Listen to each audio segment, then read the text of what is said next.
Hi, this is Mooniek Seebregts, the parent empowerment coach.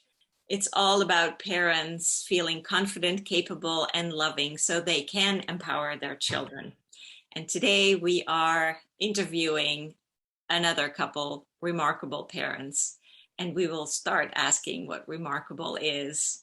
Good morning, Leslie and Heidi. Hi. Good morning. Would you like to introduce yourselves the way you would like to? You are parents. Okay, Leslie Fox. I am an East Coast boy originally, transplant here to California about 11, 12 years now. My only regret is not having moved sooner. I have been working in the field of international development for the last 40 plus years, beginning as a Peace Corps volunteer, and then doing various other types of work with nonprofits and with the United Nations. Thank you. Thank you. And Heidi? I'm Heidi and I am a Sacramento native who grew up going to public schools and university here. I lived on the East Coast for about a decade, did some traveling overseas as well. Met him, we got married, had a child, and then when our son was pretty little, Leslie's family is spread out all over the East Coast, and we didn't really have a lot of support, and he was traveling a lot for work, so it was pretty much just me working. So we decided to move out to California, which is, I have my mom here, so we've been living here for the last 12 years. Our son is 15 now. Lovely. You have one child together, 15 years old. And I would like to ask you the first question, which is, what do you think is a remarkable parent? Would you like to start? Okay, a remarkable parent.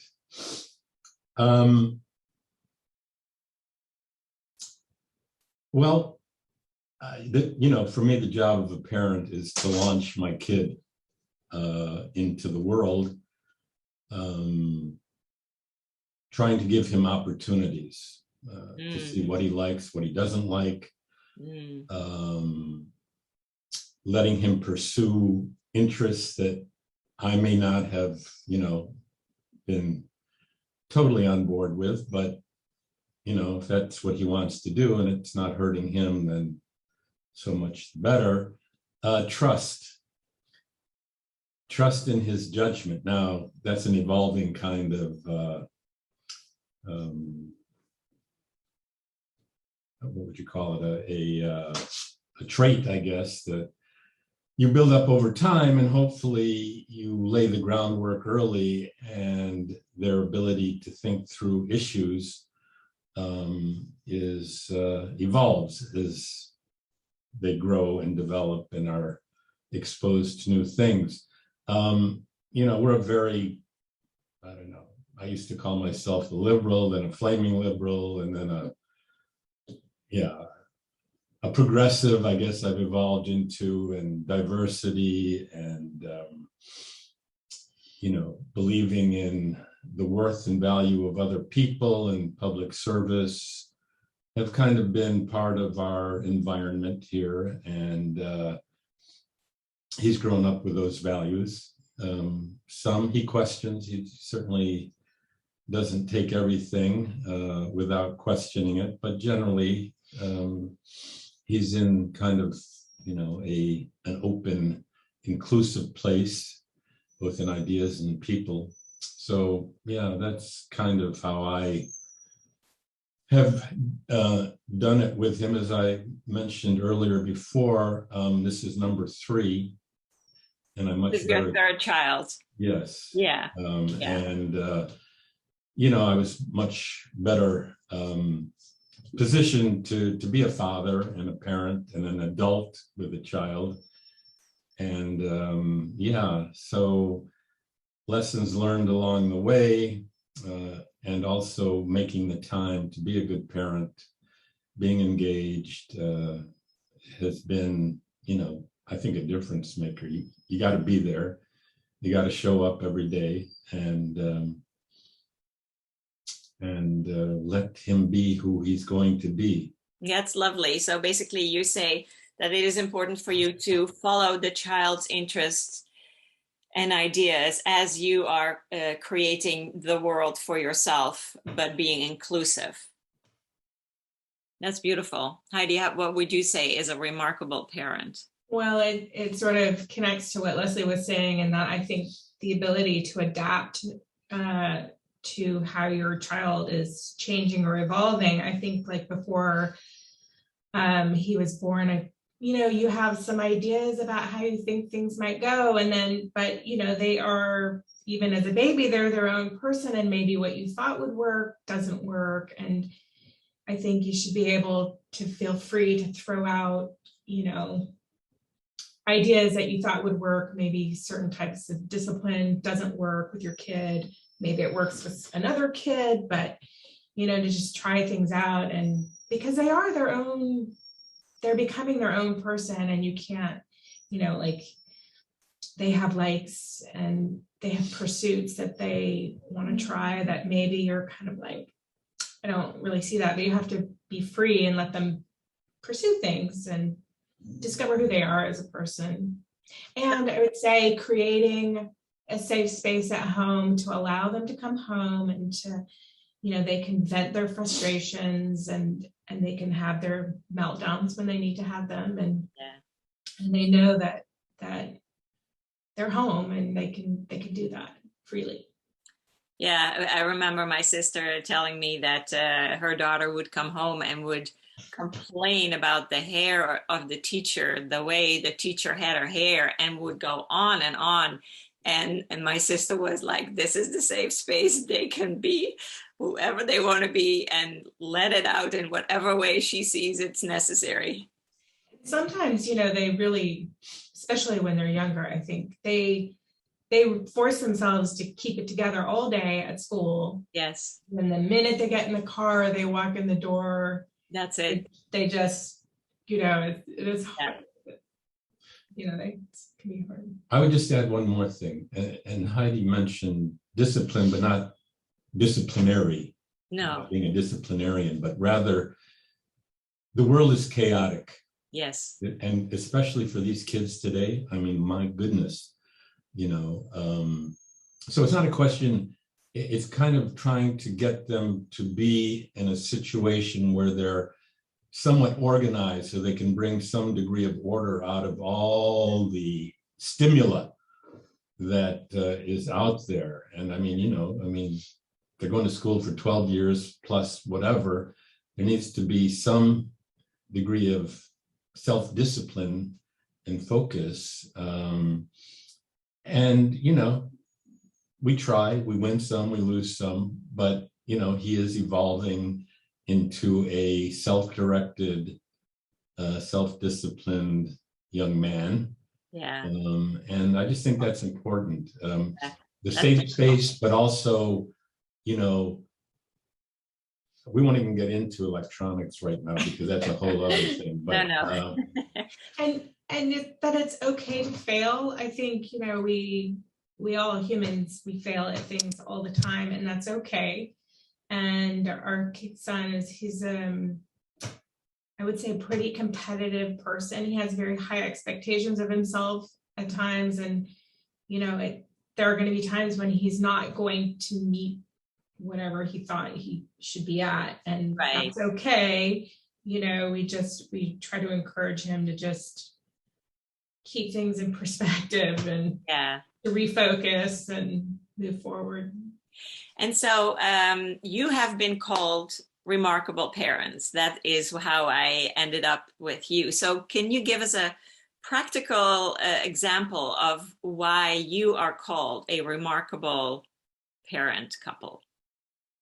So this is not about the child. This is really about you. So what have you put into the mix? We didn't just answer that? Okay. No, a practical example. Practical. Oh, a practical example. A practical example is, okay, so Caleb has always been the smallest kid in his class, always, until recently. That alleged growth spurt finally hit in his 15th year. But up until that point, it was hard. It was really hard for him. The kind of, not bullying, but teasing. That's the better word. And it was hard for him. It was a constant thing throughout his elementary, primary school, and secondary school. And that was something we had to deal with. I mean, you can't do anything about Mother Nature and human nature, or human physicality. So, we kept working with him, and he didn't want to hear it all the time because it was hard. And we just, I don't know, I just kept saying, Caleb, you are not who you are as a physical being, but as who you are inside. And also, you are you, and that's a good thing, being you, and going over with him what was good and how, to try and best deal with this without it just becoming a continual downer. And part of what brought him out of that was something that we did early on, which was begin him in martial arts, which I think is where you may have heard our remarkableness or whatever. So he started at 4 years old. And by the time he was, 12, 13, 14, he became a black belt in karate, and he's still pursuing it, and it's part of who he is. And, the basic tenets of a martial artist are basic tenets of life.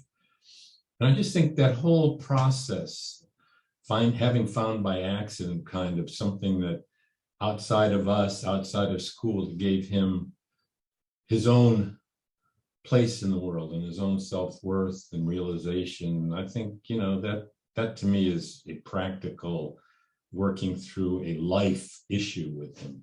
Wow. Thank you for sharing that. Heidi, what do you want to say? Oh gosh, I'm not sure what I can add to that. But maybe you want to have another example of how you have added remarkableness in the mix. I guess maybe one example is if he's maybe school work is an example of that. If he has not mastered a concept, whatever that might be, I've encouraged him to try again, and then to reach out to the teacher to find out what he did wrong, not maybe so much because he can fix what's wrong, but that he can move forward and understand what he did wrong going forward, and not to be afraid to ask questions of his teachers. And that's powerful. And also with regards to school and teachers, and it's a little easier now because he's 15, but to be his own self-advocate. If he feels like a teacher didn't grade his paper correctly, for example, to go talk to the teacher. And I'm not going to do that for you. You're going to do it yourself. And sometimes it would take 3 or 4 days for him to finally get the courage. But yeah. That is lovely. Thank you. He's his rock. What? His rock. Heidi is his rock. Really? That's beautiful. I think that is a remarkable thing that you can do as a parent, that you are the rock, but you're not being their crutch. And I'm the stone, and he's in between us. Thank you so much for this. I really appreciate your time. Sure.